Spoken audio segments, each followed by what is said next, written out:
বয়রা, তুই আজকে টিফিনে কি এনেছিস? আরে আমি তো টিফিনে কিছুই আনিনি। ঠিক আছে, কোনো ব্যাপার না, আমার এই টিফিনটা থেকে দুজনে ভাগাভাগি করে খাবো। আর হ্যাঁ, তোকে তো একটা কথা বলতে আমি ভুলেই গেছি। এই দেখ, এই টাকাটা আমি আসার পথে কুড়িয়ে পেয়েছি, কিন্তু এই টাকাটা আমি বাড়ি নিয়ে যেতে পারবো না। মা ভাববে আমি চুরি করেছি, তাই এই টাকাটা তুই নিয়ে যা। না বেগনি, আরে আমি রাখ তো। দাদা আমাকে কিছু সাহায্য করো না, আমার মা হাসপাতালে ভর্তি আছে। সর এখান থেকে, সকাল সকাল মাথা খেতে এসে।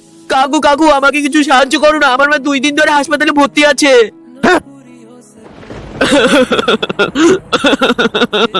এখন আমার মায়ের কি হবে? আরে এটা বয়রা না? এখন আমি আমার মায়ের চিকিৎসা কিভাবে করব? আমাকে তো কেউ সাহায্য করছে না। বয়রা তো ওখানে কাঁদছে, কিন্তু আমার কাছেও তো কোনো টাকা নেই, আমি কিভাবে ওকে সাহায্য করব? হ্যাঁ, কাজ করি, আমি এই সাইকেলটাকেই বিক্রি করে দিই, আর বাড়ি গিয়ে বাবাকে বলবো সাইকেলটা চুরি হয়ে গেছে।